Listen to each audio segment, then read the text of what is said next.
I said it when we covered UHF, and I'll say it now that we're covering Ichi the Killer. Oh, yeah, that's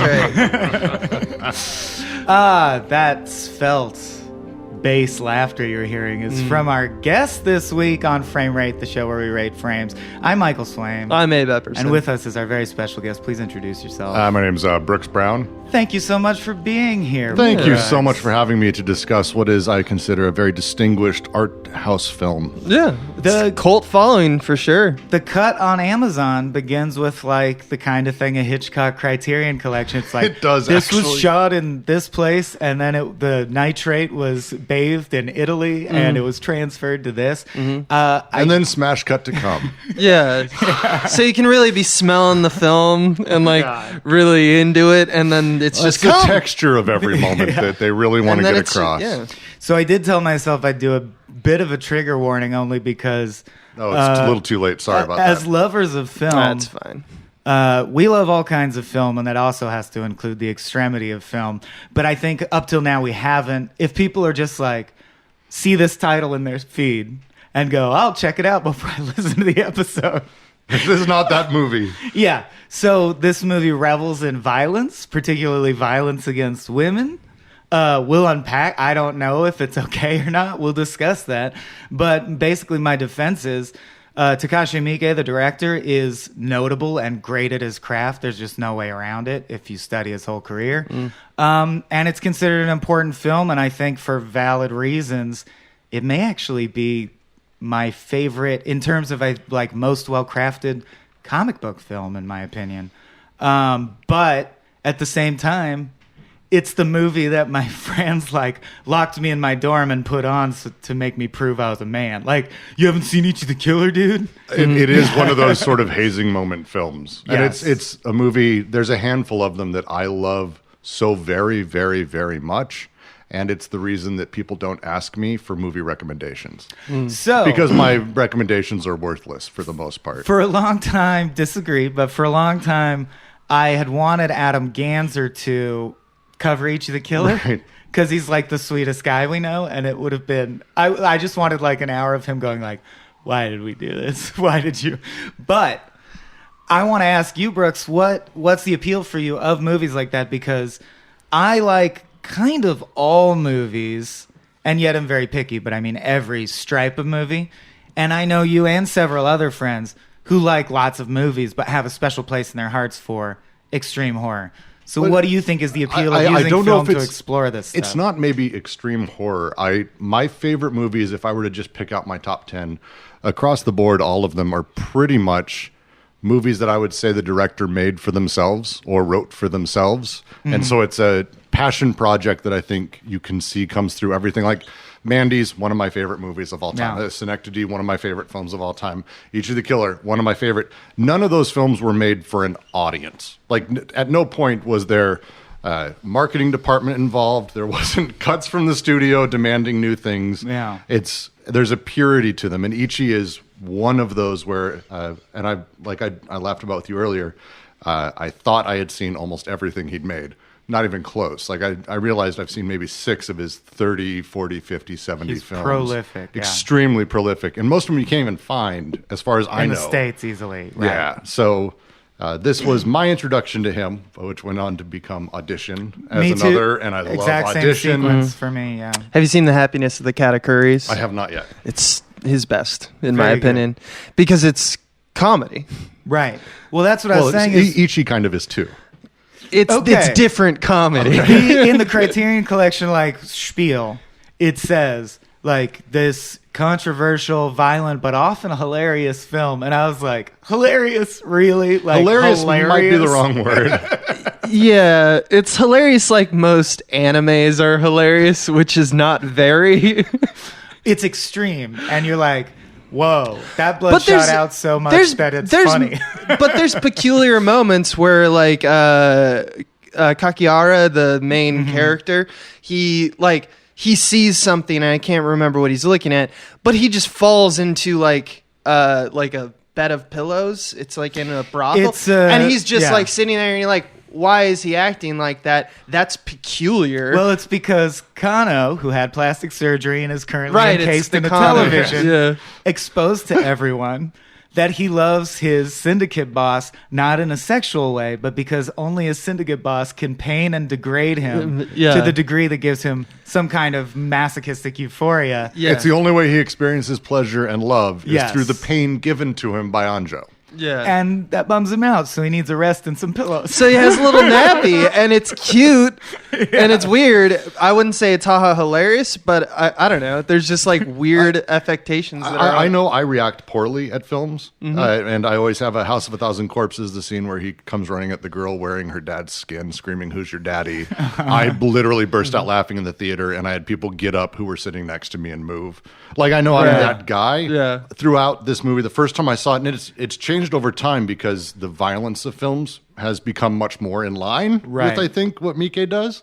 But back at the time, it was everything was beyond over the top. Right. And well, I'm sure we'll get into every little detail of all the things that happened, but everything that happened, I guffawed at because it was so absolutely absurd. Oh, I actually felt, but I'm a bit of a wimp. Like, I felt hazed. Like, watching it in that dorm room, I was like, oh, God, why? Why are they doing this to me? I felt the horror of it, and yet I like movies that also make me feel that way. Like, why do you go on a roller coaster? You know, Right, sometimes yes. you want to feel uncomfortable. I don't know much about the history of the manga, and maybe no one here does, but okay. Because you said there wasn't built-in PR, and I do believe it feels like a film with no studio oversight, but I wonder if the manga audience was huge by the time it got, greenlit. I have to assume, afterwards I did go back and read some of it, and it's very, the transfer is almost exact. And like in comparison to like a It Battle feels Angel. faithful. You Battle can Angel tell. just came out. Battle Angel's famous for being this hyper-violent, crazy, over-the-top thing. And they didn't do that with the film. The film is not that. It's very much Right. focused on the Hunger Games audience, which is different.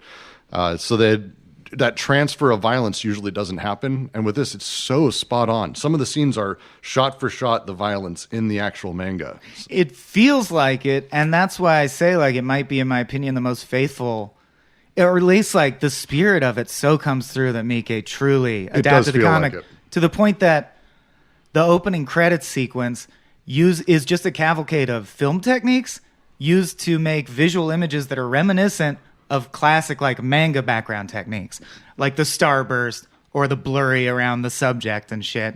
Or the scene where the names of the characters are in the bike spots. Where it's in the gears. Yeah. Which is very, again, evocative of how they do sound effects and how they do that cut inside a manga. Yes. It very much has that feel throughout. And then it has to be said, your protagonist watches a woman get raped and comes, and the cum becomes the title of the film. And it's a giant puddle dripping off of a plant. Miike's got some interesting techniques after in like post, especially like when he's doing distribution of films. For example, he said, and to this day has said that is real cum. Holy shit. Yeah. You know, I don't want to. Also, he argued he was behind the effort of when it started playing theater, where they would hand out, you know how they like hand out 3D goggles for like 3D pictures. He would just throw cum at people. No, vomit bags. Okay. Because one person fainted, and he was like, "I bet that." Like, let's use this moment. So he did his like, own gimmick. He did his work. own gimmick work. Yeah. Which, you know, you do what you can. You got to make that money. Yeah, and also I wouldn't put it past him to say it's cum whether it was or not. Yeah, exactly. And I could believe it was And I would cum. believe it was. No, that's not. I would believe it was his cum because I got to say, Tarantino obviously owes Miike a lot. A ton. And yeah. Tarantino's the kind of guy that would be like, it should probably be my cum. Yeah, in that voice. That's probably how he said it. And yet I think what separates this from truly, like, movies so exploitative and awful that I won't name them because you shouldn't seek them out. There's a reason the title is his cum. Like, things are actually supported in this. And I will admit, the first time watching it, I was not as sophisticated a film viewer and just sort of like waiting for the next violent thing and then like girding my loins for it, that I didn't piece together the plot fully and was like, I guess it's like Japanese weirdness. But this time No, it's a very tight, like Chinatown type noir plot where everything makes sense. Everyone's motivations are just that they are sadists or masochists or can only feel alive when raping or being raped. Like everyone just inhabits mind states that most people walking the earth, thankfully, don't share. And yet everyone operates logically based on their thing. And I don't know. I was like, the script is so much tighter than I remember. There are great twists, like when it's revealed that Gigi, the old man, implanted the memory that is Ichi's origin story. Great, like, unfolding of, like, first you see these flashbacks. They slowly build. If you're good at movie watching, you go, I know this will build into eventually revealing the full flashback. It does. You go, that makes sense. That's why Ichi's like that. Then an act later, you find out a hypnotist implanted that memory. And I just love, I mean, that's classic 1-2 punch of twists and shit. Right. I just think if you can like squint your eyes past all the horror shit, it's a fucking tight ass movie. It's extremely so tight. And I think everything that they do around Ichi, I love, because they try to play him off from the very beginning as a sympathetic character. He plays pathetic. Yeah. Despite watching a woman get raped, despite being the psychotic murderer. All of these things I'm saying don't sound pathetic in and of themselves, but they play him off as this guy who's just a fucking sad loser. Yeah. And they do that through the whole movie, and he never has a redemptive moment. It's the opposite of kind of everything in American cinema. He never has that, whereas the opposite, Kaneko, the dude who's the main dude, he has his almost redemptive moment at the end, he's one of the thugs who you sort of become like... You become... more acquainted with him. Oh, he's got a child. Yeah. He's got a kid, Takashi, and he has his. Even it's just the weirdest way that he plays these forces. That again, it's one of the reasons I fell in love early on, and I still love watching the movie. I watched it a couple times since you said we're going to be doing Ichi. I'm like, fantastic. The way they play the characters is so the opposite of how normal films do these standard tropes. I fall in love with it every time I watch it. Yeah, I find that's probably the. So this is my first time watching it, and I'm not as gung-ho about it as you guys are. I find it fine. It's very tight. It doesn't stand up. I think, no, it's not that.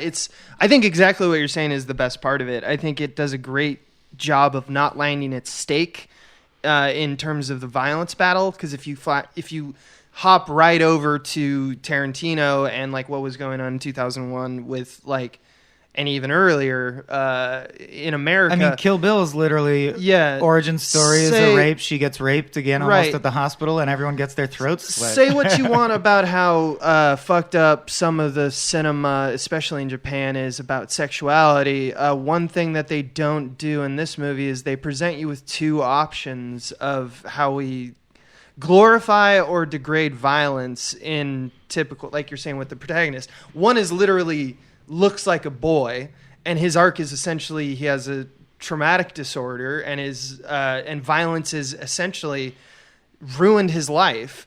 And then you have someone who looks like they're a video game character, and someone that you would play that would be like a badass. Awesome. Like, oh, this is the most badass guy you've ever seen. This is maybe terrible to say, but I think Kagari is awesome. Yeah. No, he is. But that's the inversion that I'm talking He eats about. people's fists. It's crazy. He even has a redemptive story arc almost at the end in his own fucked up sexuality way. And so he's reminiscent of the kind of thing that, like, I would say American culture typically glorified. And it's like, check out this awesome motherfucker killing a lot of fools. That is a good thing. It's always a good thing. No questions.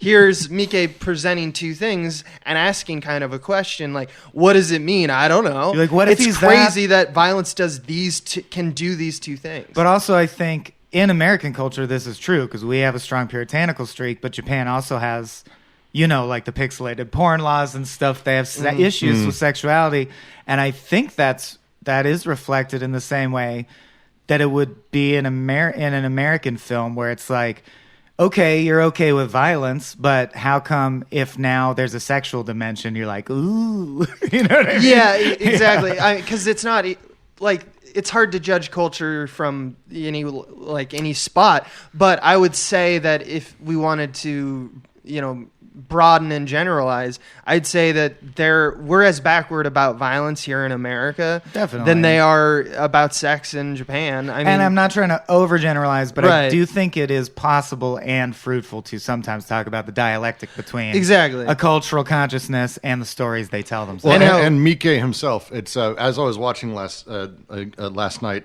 and I was looking through the way that the violence is portrayed throughout the film. Everything, and it's. I have a quote from Miike because I started looking at like he had to have been asked about these things at some point. It's been 20 freaking years. Like someone had to have asked. But every character has a reason that the violence happened to them or from them, and it's. I'm not a justifiable reason. I'm not saying justice, but I'm saying like there's reasons. Every woman's a prostitute. It's her pimp. Like there's all this. Right. The way Miike says it is he goes, for me, putting so much blood in a movie isn't really scary. When I watch a regular Hollywood movie like, let's say, Dirty Harry, where the hero is killing so many people, including just bystanders, and it doesn't apply to anything, that's far more horrific to me. Yeah, It's that's like exactly right. Hard to argue. That's a great and yet quote. Being acculturated by my culture and programmed by my culture. Exactly. When I watch this, it scans as worse, and yet in a way, it's actually just more honest. In the same more way blunt. that when we just watch an action film and it's just like shooting RoboCop like, shooting everybody, "This is nice that I don't and have we to go, feel we don't even anything." think about it. Yeah. We just watch it and just assume like RoboCop's They're a not little dead, more gross though. than the average franchise. What? Actually, RoboCop. I mean, it was famous for being a little gorier than your average AAA blockbuster at Yeah. the time, but Pick True Lies, like some even well, that's even broad ones. sanitized as I'm hell. not Even saying- sanitized, but you're talking about he kills a ton of people we never see the name of, we never hear the name of. right, People exactly. die left it's, and right. It's a movement. It's not a film. It's Yeah. it's a group think. It is interesting that in this, it's more like a play where you're like, yeah, that guy, the faceless thug, that's Gigi's right-hand man. Yeah. Then an hour later, you're like, no, he's Long the Chinese pimp. He Right. has this perversion. He does this. Like, you know everyone. It's a small community. and actually. everything's Right. deeply up close. Like Yes. the really uncomfortable, and like you, I like weird emotions during films. Discomfort's one that's amazing. The rape scenes are really convincing. Yes. And Yeah, I it's, am just it's like Straw Dogs up in here, Jamie Loftus would not like this film. Yeah. and that's fine. And I don't know. Yeah, I do believe in the sucks. I do believe in that's the sucky storytelling, aspect of it. normalizing things. So I do believe that, like, yeah, if you watched a million rapes on film, that may have some effect on you. Still chose to cover this movie. I don't know what to say. That's what we're talking about. We're talking Yeah. about this, like, these clusters of like negative thought and assimilation of like bad logic by cultures that we do all the time. And yet how can we are storytelling- backward in so many ways. And yet it's also bullshit for storytelling to omit extremities that happen in life every Right. day. Abe, I want to ask, since I forgot it's your first time watching. Yeah. Did it arouse in you? No. Are you like dead inside? Or Well, as sorry. a film watcher, because we've done this too long? Or did it ever arouse in you like, even if you were like, I don't actually think that, but just on an emotional level, based on our, where you are in life and your cultural Sure, program, yeah. were you ever offended, thought like, whoa, this is exploitative? Or just like, I am uncomfortable, this is pretty gnarly? I think there's something. Or were you like, this is all fine? Like as a movie. filmmaker, I like to pride myself on walking into like a house like an architect, right? So there is this weird like satisfaction that I get from being disassociated from that and not feeling like the point that like movies are supposed to be. So I guess I did think about that after, because I was like, oh, that's actually interesting about how it's talking about violence. That sex stuff though, fuck them.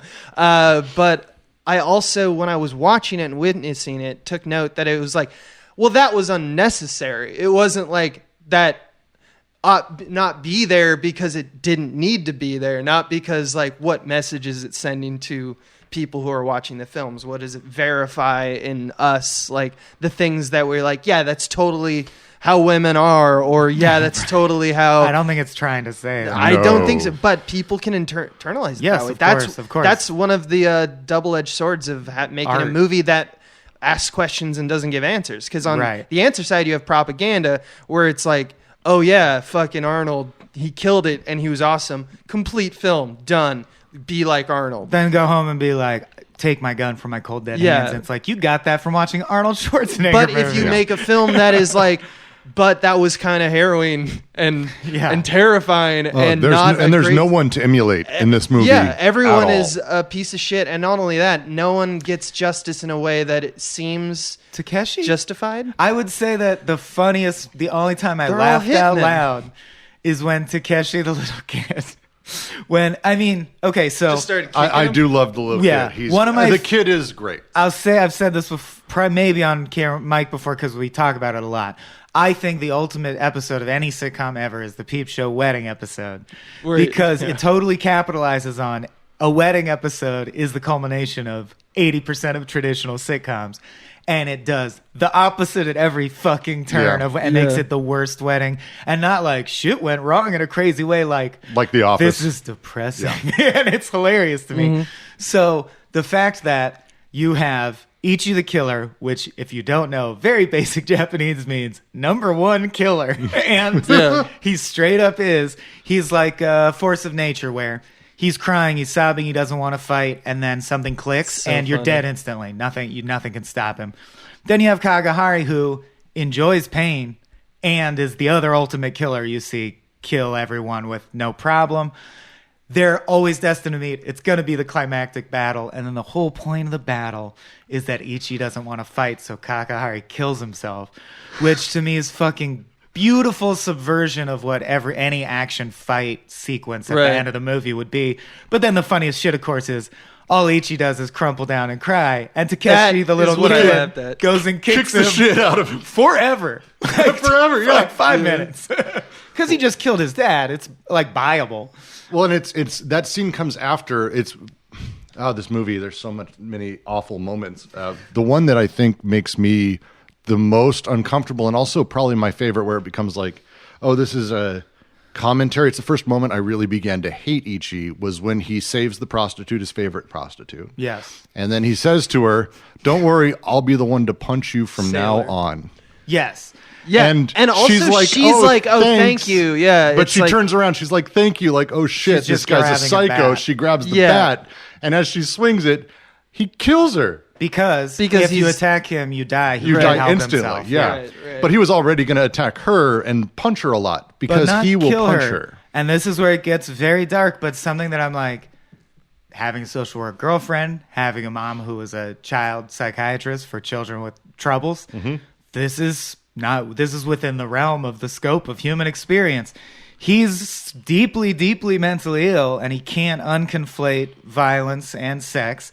And he thinks that he has this fixation around this implanted memory where he feels that he could have saved this girl who saved him from bullies and then got raped.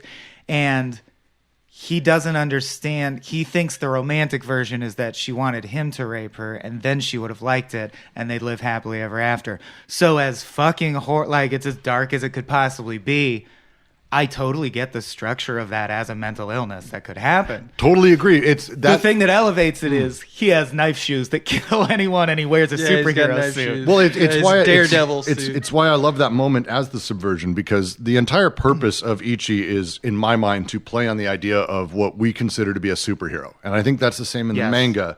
And it's the idea of, on the surface, we have these guys who dress up in ridiculous outfits with knife boots or whatever that are going around, and he saves people's lives in theory. Like, that's the surface. We don't ever, but even with Batman, it's not like we see what Batman comes to. Like, we don't see this other side of superheroes often. It's other animal human hybrids. God. Anyway, but with Ichi, we see that. We see his consistent sexual deviations throughout, and so it adds another layer to his heroism being villainous. We actually dislike his heroism, and when he gets to that point, it becomes a total subversion where he actually does something evil based on that subversion, and it becomes surface level. That's why I love that sort of change. The moment we're talking about, I think, is actually a crazy, deep, and sharp moment for Ichi, because it's in the midst of someone fucking with him. It reminded me of that scene in Memento where he's sitting with a woman who lied to him, and he slowly realizes it, but then she gaslights him again until his memories fade. This is where, because he's being gaslit by Gigi into this weird circumstance, he has this crazy insight, he thinks, where he goes, I get it. I'm not evil. The people I kill don't want to die because they do want to die. It also reminds me of 1984. It's like he doesn't want to be bad. He says a lot, I want to stop killing. So the only way this broken mind can rationalize is he goes, oh, I finally get it. Up is down, left is right is wrong. I'm not bad. The people want to die. People who get raped want to get raped. I get it. And then from that point in the movie forward, That's why I'll he's punch off you. the rails killing good people too. Yes. Like that's the moment where he breaks protocol. I also want to go one step further with a pet theory that I'm sure has been posited online before. I think Ichi and Kakahari are literally Batman and the Joker. I think it's hard not to see that. Okay, Like, okay, I didn't know because Kakahari is straight up wears like a shimmery purple green vest, pulls green handkerchiefs I out also of his do want to say pockets. it's my favorite suit I've ever seen. His jacket in the final fight. I'm like, His where jacket can and his I buy pants. that jacket? His pants too. They're the same material. Where is that Yes. stuff, man? That's why you want to play him as in a video game. Well, we had a shimmer jacket like that in AOC, and we didn't go with it because it didn't show up like that on film. I'm Right. also like, how'd they make it show? Oh, it the looks shimmer? because they beautiful. shot it on film. Yeah, in 16 millimeter. Yeah. Instead of video. But yeah, I mean, I don't even know to the He's point that directly Joker. You're the- completely right. to the Yeah, point that I'm yeah. sure Chris. Now I feel like the Chris Nolan scars on Joker's mouth are Kakahari reference. So yeah, if you want cool, it's also just got that classic manga coolness factor. I think you want, like Kakahari's introduced with, shot of the back of his head. Who's this guy? Cigarette smoke comes out of both of his cheeks. Turns around and you realize his mouth is slit at the corners. And Fucking it great. still stands up. It's shitty CG that somehow still stands up, I think. The CG of the bisected guy falling in half. little bit less. You're like, you tried your best. A little bit less. The smoke out of the cheeks, though. I had to watch it a couple times before I went, oh, that's completely fake. Although the CG is dated unavoidably, I do appreciate the mix of practical and CG. And yeah, I don't fully know what elevates it beyond something like Hostel. We recently covered Bone Tomahawk, and we talked about what elevates that above something like Hostel, which is like the addition of empathy. I don't know if you've seen it, so don't. I have. Okay, but like Richard Jenkins bringing the love and the kindness that the sheriff shows makes the slaughtering that's happening in front of him worse because you empathize. I'm one of the few people who didn't like any of the Hostels. I get Okay. the idea. I like the I didn't like effects. Hostel. So when I watch Hostel, I'm like, the only thing I can appreciate is the craftsmanship of the gore Of the effects. gore, yeah. Why does it feel so they're empty? good. But I it's don't because know. it just goes for darkness. Like Ichi, we can empathize in some fucked up way. Sure. Like No, no we one, can, yes. We're humans. And Right. that's the way it works. None of us are perfect. We can empathize in some way. Our path gets us here. And we're naturally, again, he's the superhero. We're naturally predisposed to try to figure out why is he like how he is. Were his parents killed in a back alley? What is the Yes, like by him. By him. Yeah, I was like, he was a psychopath Jesus before he was Christ. gaslit. Let's all be honest about it. He's mentally ill from the get-go. straight from the start? Yeah. Right, but Gigi's hypnotism. Gigi's just a monster. as he says himself, I went too far because I added sexuality to it, and now he's really weird. Yeah, Like, no, he it's like, basically says that to ugh. Karen. The violence is fine, but it's with Hostel, it's straight up just darkness. But Bone Tomahawk, the characters have depth. They're not just some shallow trope of, oh, here are some shitty tourists, which is Right. basically the story of Hostel. It's tourists I hate, and they're the Americans I hate when I go abroad. Green Inferno too, now that I realize it. It's like fuck kinda- tourists. Yeah. It's kind of just Yeah, that. it also ignores tropes. Like, I wouldn't say that they are deeper than the Hostile characters, but I wouldn't say Bone Tomahawk's characters are particularly deep. I No, think it's this probably movie true. is deeper only because you have two protagonists really that you focus on and dwell on their internal plight.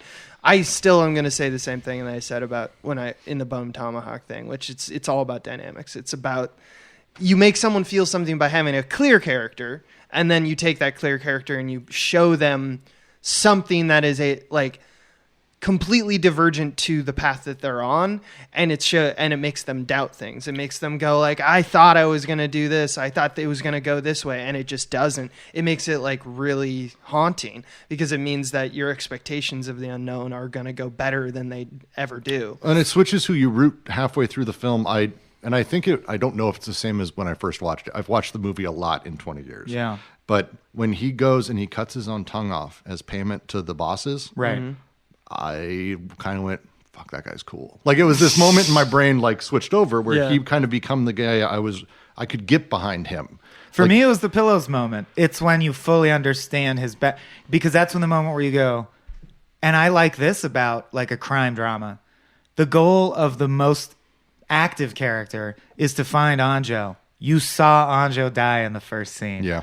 So when you fully understand, this is this kind of love that I can't fully understand, but I know what it is to love something or someone. And he's doing this out of pure love and the desire to recapture a euphoria he's never felt since Anjo left. I was like, oh, I can sympathize Fair. with him now. Yeah. You mentioned, because actually to me, the saddest moment. Okay, I'll unpack that next. Actually, I'm sorry. I want to ask Abe so that we don't divert too fast. I want what dynamics are working on me, because unless I'm wrong, every sequence features a grotesque gore effect. So there's not a dynamic range in that way.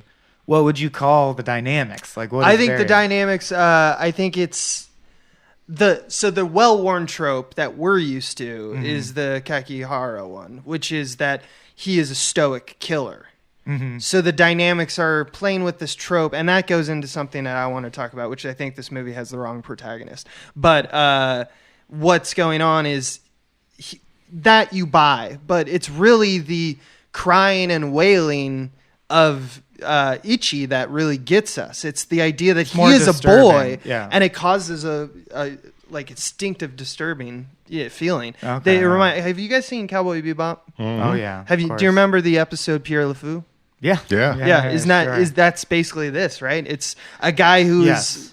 like injected with super soldier serum and beaten up to become a perfect soldier. Right. And the doctor has a cat. Dog was and a the bad version of that. Yeah, and then at the end, it's basically just like anytime he sees a cat, he immediately turns into a sobbing child and falls to the ground, Yeah. even though he's otherwise invulnerable.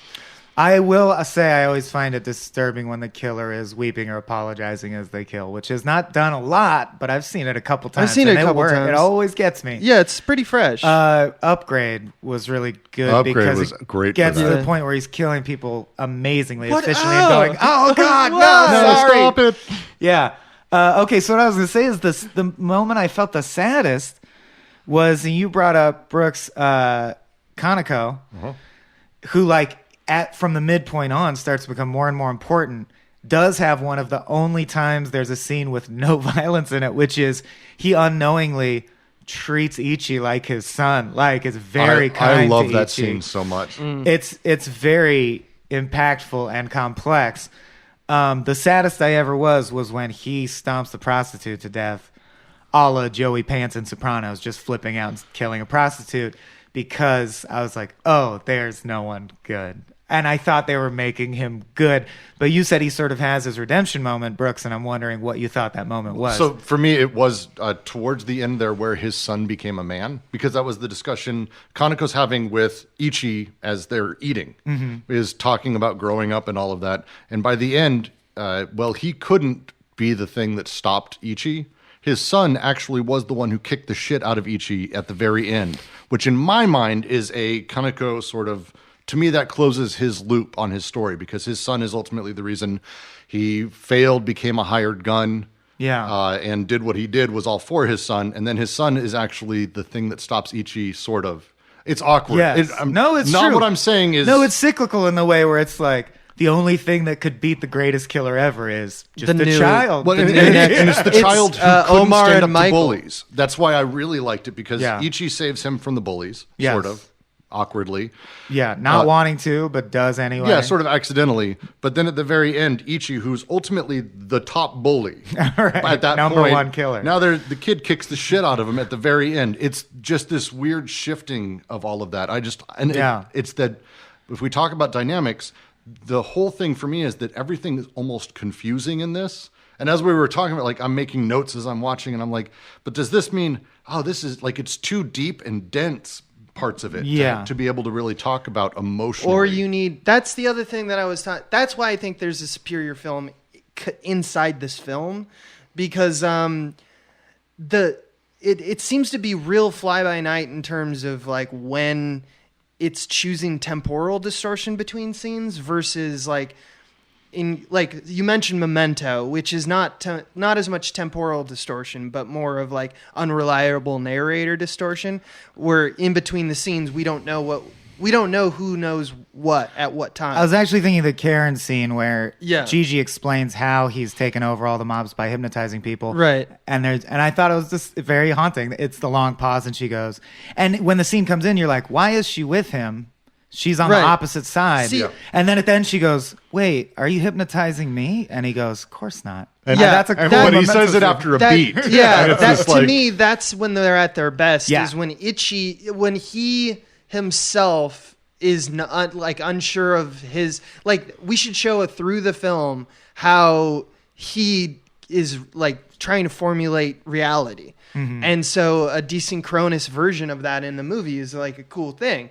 But then they also do this time slippage thing where we're like doing flashbacks and stuff, and it's not all entirely in time, even if it's from Ichi's perspective. Like we see the history of like the whole first act to me was like hard to follow because I was like unsure of like, is Anjo dead or is that a different guy? Like we haven't seen Ichi yet. Who's Ichi? Like I thought.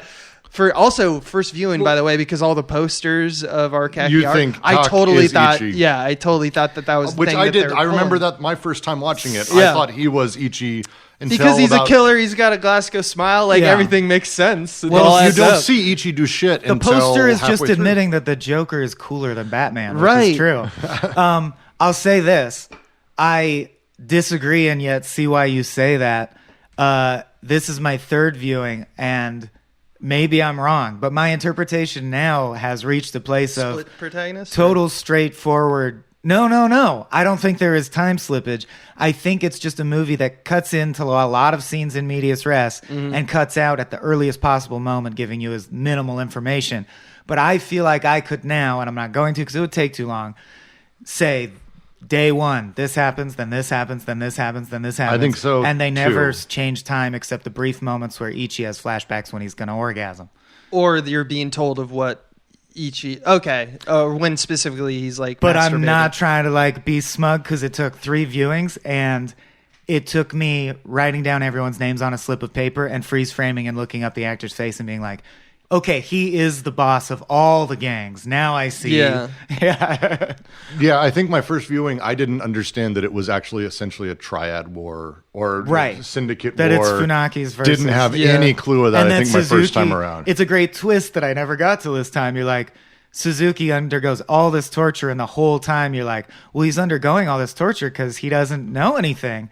Then it turns out, no, he really was the rat, and he just withstood the torture, which is, I gotta say, just as like a plot hole joke, Kakihara is the world's luckiest detective. Whoever happens to be in front of him at any given time, he just goes, you took the boss, didn't you? And he's almost always right. It's like just whoever comes into his field of view. Yeah, and then he stabs you with like shards of glass. And goes, or- yeah. didn't you? Didn't you take the boss? Right, Yeah. right. Also, what world is this where there's just like businessmen walking Oh, on the God, I street love normally when Kano's just like speared together like a porcupine in a TV? Left in the dumpster. If you want to ask the moments that are hilarious in this movie, that shot is one of them where it just cuts to and there he is and it slowly backs out. Right. And Pluck he's there, that he's in a eyeball. trash pile Yeah. and people are going to work. Right. And it's like, whatever. There's a guy who's like, it's a disturbing, awful, like, again, Yes. I love the effects that they did in this. Another one to me was when they're on the roof burning a body, And the there's kid just is a playing kid- soccer. Not even soccer. He's just kicking a fence. No, he's just kicking like Leaves. plants. Yeah. And it's just like, whatever. And it's just like, all right, I guess you're in a post-violence Which, society. of course, could be social satire on Right. the order of Dawn of Absolutely. the Dead or whatever. Or Night of Absolutely. Living Dead. Which yeah. I wouldn't put past Miike given his other. Right. Yeah. He probably Films. thought it was hilarious when he got that shot. There's a reason why he put him in a fucking TV. I forget what movie it is, but there's a Brooklyn comedy where I think it's Joe's Apartment. The whole movie, there's a dead homeless man on the stoop, and he just steps Joe's over Apartment, him every yeah. time. The whole movie. Oh, yeah. He's got a fork in his back. It's Joe's Apartment. All right, It's weird fork in the connection. back. but It's Joe's whatever. apartment. Yeah.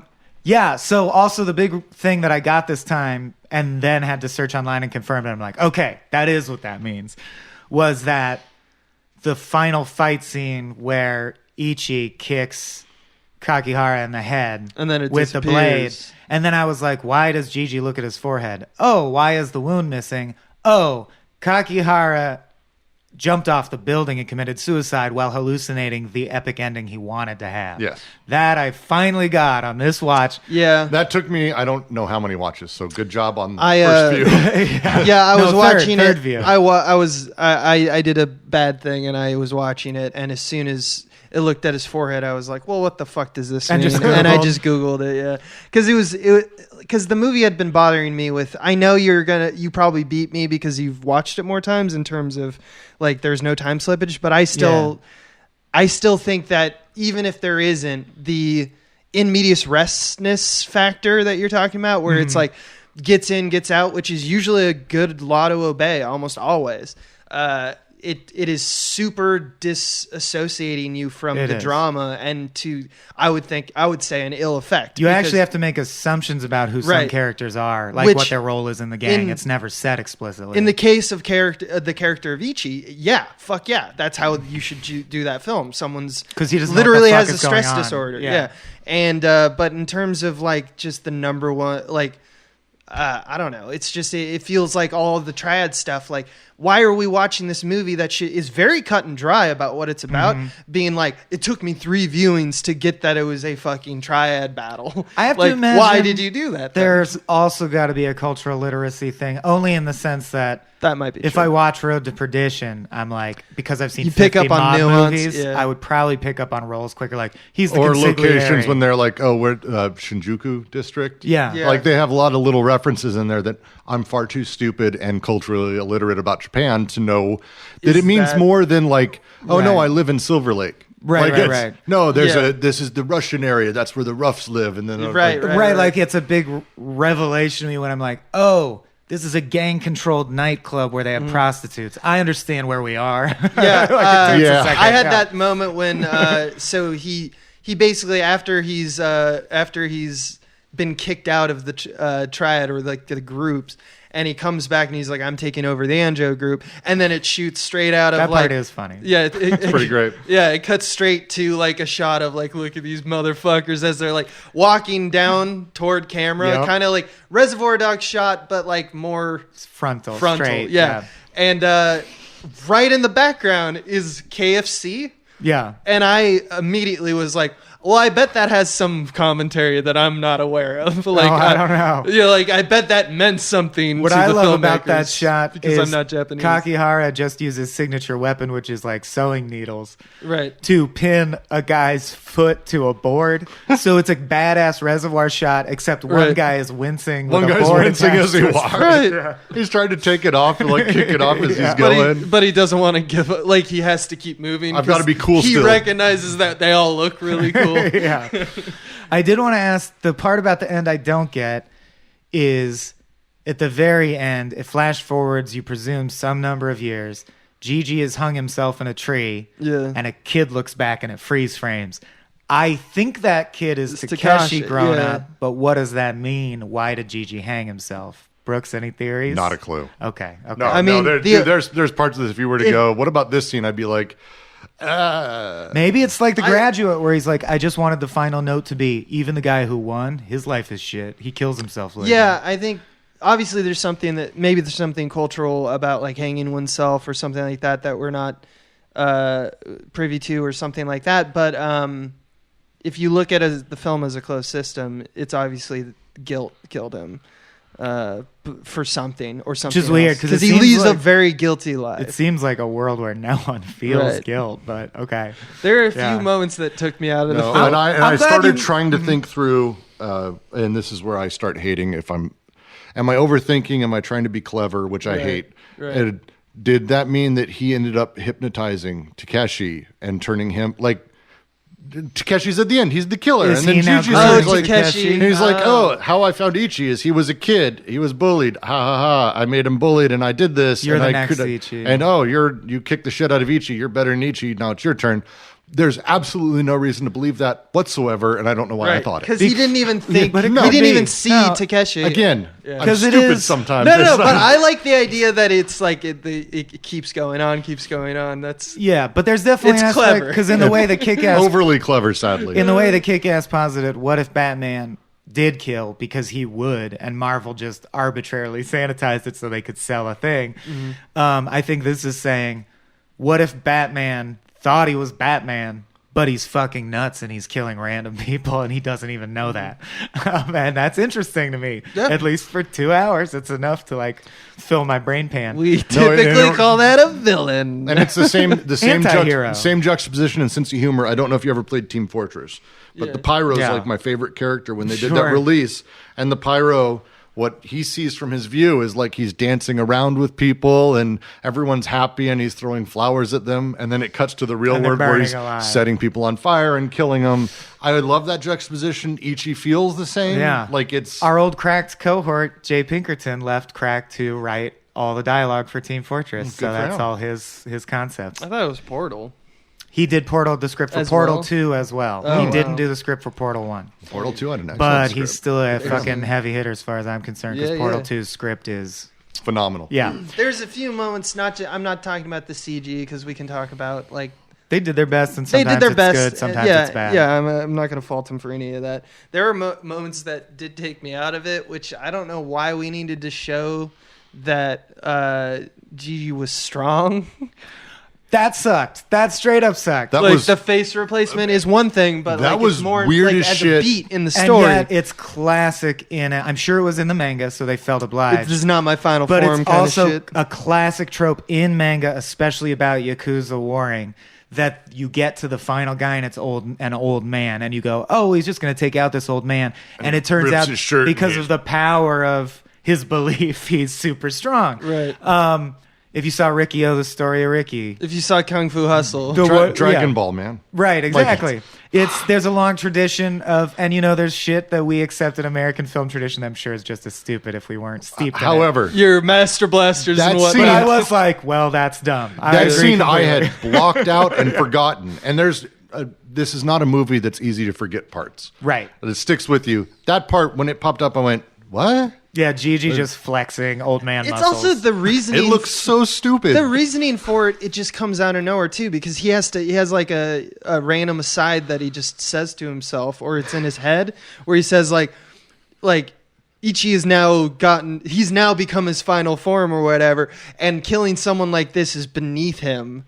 Like, you're a piece of shit, Yeah. so I'll do it for I him. will do it. Like, and that's like, what kind But of even- logic is that? This guy's been super logical Yeah. the entire time, and then all of a sudden he's like, I'm gonna get in on this murder. And the plot of the movie is basically a hypnotist brings down the mob even though he's not strong. And then he's Right. like, I'm also Well, strong. strong. And you have to wonder if it's intended to be funny because, again, the opening scene sets so much of the tone of the film. And it's like, okay, so is it intended that he shows up and it's hilarious that he's... I don't know. I love the final chase scene up the stairwell. The right-hand man of Kakihara Yeah. continues to smoke without ever removing the cigarette from his mouth while he runs up 3 flights of stairs. And I'm like, that extra's just a hero on a physical level.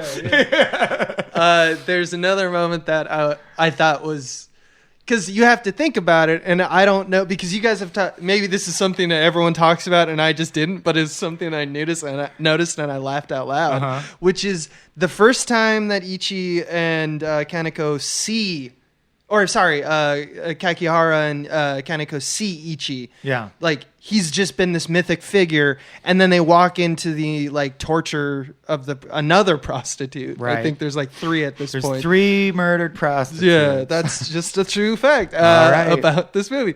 And What am I doing And then- with my life? and then yeah, exactly. And then so they walk up, and the other one of the twins, one of the cops that was helping him out and doing the torturing, looks up at looks down to his brother and sees he's dead and the prostitute's dead. And he looks around and he's like, what the fuck's going on? And then he gets sliced because Ichi Yeah. is in the room. And then immediately I are at the threshold of the door looking now at Ichi murdering someone. Yeah. And they freak out and they run, and we don't see a reverse shot because if you notice, as they run, 3 globs of cum hit the wall. Oh, yeah. So that means the first time that we saw He was jerking off on a corpse. he was like in Yeah. his Daredevil suit, but he has his dick out. And he was finishing up on a corpse. Yeah. And they're What? like, Batman, finally we meet. Yeah, I just thought because the shot before is him he's not masturbating. He's just like crouching around a No, corner. I think it's also because that's what's so interesting about there are even stricter anti-sex media laws in Right. Japan than we have. So like this guy will do fucking anything, and yet twice he's gonna stab a guy in a dick or cut a guy's dick off. And that thing happens in movies when someone's like gonna say a really bad word, but they don't want to. Someone comes in and is like, "Don't do that. Something else is Yeah. happening." And I was like, Mother hunk. why would you this know. movie of all movies shy away from genital mutilation? And I was like, oh, because they can't show the genitals. Yeah. And Miike's not going to not show the dick getting cut off. Right. So I do think it's the same thing where it's like in an American film that went this far, it would be clear to me whether he's jerking off or he just has a spontaneous discharge. Right. It's actually not clear to me. He might just come when he kills So someone. the fact that we're discussing this Yes. is weird, but I'm actually going to side with the idea that he's not masturbating and that it's a spontaneous orgasm, because it seems to feel like at no point. This is why am I having this discussion? I love this. At no point during the film do we see him making the motions of Right. masturbation. No. Do we see him actually actively enjoying it? This is not, at no point during the movie is Ichi intentionally doing anything to cause himself pleasure. He gets pleasure through this fucked up psychosexual situation Yeah. he's Right. witnessing, so I'm more inclined to say he's not masturbating. I agree, and I actually think it's don't a know. cogent point because I think the reason the cum is the title and it's his name is he is symbolically cum. Ichi is jizz incarnate. He is the sheer moment of doing whatever you think you should do right now because you're overwhelmed with the impulse and not considering any of the moral ramifications and then feeling guilty afterwards. Ichi is coming. He is excess. Yeah. He's Wow, like that's just a no physical restraint over your animal feelings. that's just a Oh, God. this is a barrel of monkeys. Batman's is cum. This That's is just a my point. barrel of cum right there. What the fuck? But I did want to.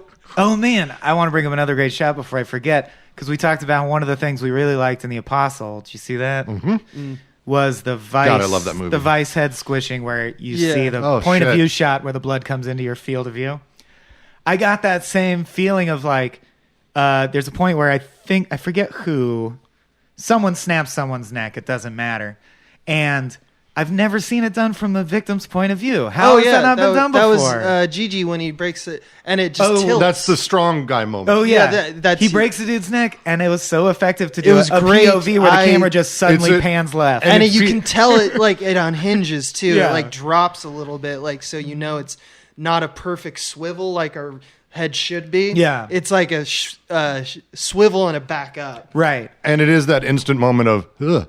Yeah. Like, so yeah, I and do you hear the think- crack. Ugh. Yeah, I hammered it before, and this is the last time I'll hammer it. But yeah, another aspect of the movie is it is cool. Like it reminds me of Quentin Tarantino and Guy Ritchie and shit. The Right. cool moments. Oh, yeah. And he innovated cool shots. This is why it's hard for me Yes. not to recommend it when I talk about movies I love that have style. Ichi has style in spades. Like Yeah. it is one of the first movie to do a lot of the stuff that it does, and you can see a lot of its influences in a million other things. Not least of which is like Tarantino and a lot of Sundance style esque films. yeah. But man, he just nailed so many things that are Like amazing. grotesque, brutal violence seems to be like I don't. If this movie hadn't been made in 2001, I think it would be a different story in 2019. Just because things like Bone Tomahawk and stuff like that, like they're. It's not that they're new or fresh or that this is in any like. There's films that predated this that have like a lot of the style components. But No, it's like how but that's Seinfeld how- isn't funny to people now because Exactly, it's so exactly. common.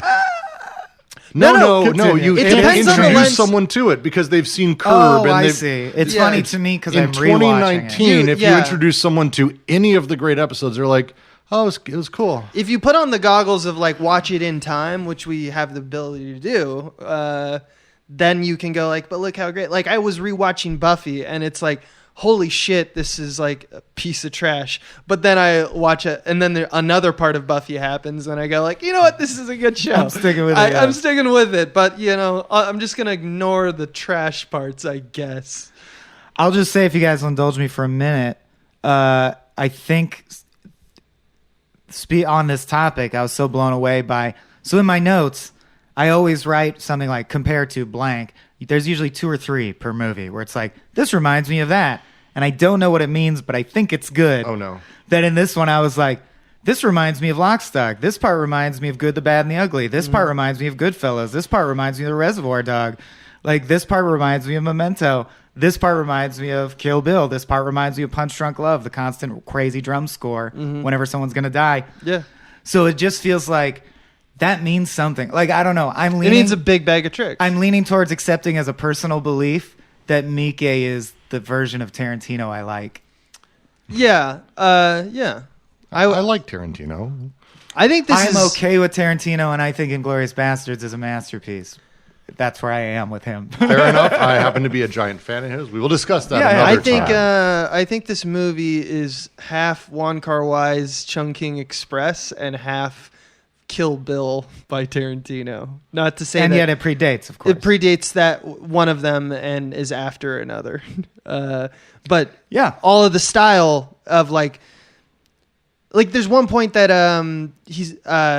Kakihara is talking to Karen, explaining that like I forget what they're talking about because you can't hear it. She's speaking in English. You can only read it in the subtitles if you watch it on like Amazon Prime or whatever. Right.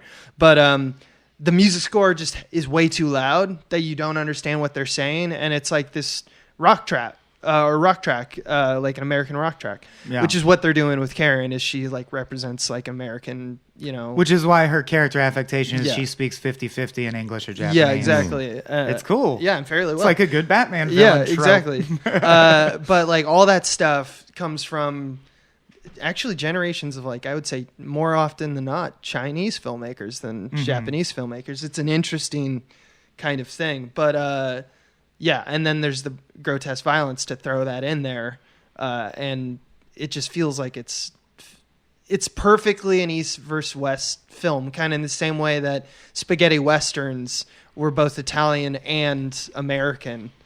I saw a lot of Leone in that. Like I really thought it was like if Good and the Bad and the Ugly snorted cocaine. Because it also has that sprawling Odyssey structure. I'm pretty sure the Bad's always snorting where you're cocaine. like, there's just these forces and they both have goals. It's not Act 1, 2, 3. It's more episodic, which makes sense because it's adapted from a manga, but I like it. I mean, I think I'm out of actual observations. Yeah, yeah. Anyone else? Before we my last thing is if you've ever been a person who's been curious about Miike, and this is fucked up to say, to me this is his most accessible and best film to start with. And if at any point you turn this off, you're done. Don't go further. I think so too. I think there's an even quicker way to do that, which is that if show the last 20 minutes of the audition, just watch his short on the Three Extremes, which has other filmmakers. It's called Box. Yeah. There's another one called Dumplings, and it's just like you see. It's basically audition. The audition. Dumplings is really got it. That's the one where Dumplings it's like is pretty combining body horror with back alley abortions, right? That's rough. You know what's especially hilarious is that I had like in college when I was watching a lot of Asian cinema. I watched Dumplings and Tempopo back to back. Oh my god! And Tempopo is about like creating the best dumpling, and I was like, I was like, wait, which one? Which scene? In what movie was this scene? Needed a palate cleanser, threw on Grave of the Fireflies. You're done. Take a nap. But yeah, I have no more thoughts either. All right. Well, thanks so much for being here, Brooks. Oh, no. Thanks for having me. I look forward to doing it again. Do you have anything to plug the listeners, or are you not that type of creative? Like things you've been listening to? Or I mean, I know projects you're working on, but they're not like you would plug them. No, I've got nothing to personally plug. That's it for me. I'm easy. All right. Sweet. Cool. Till next time. All right.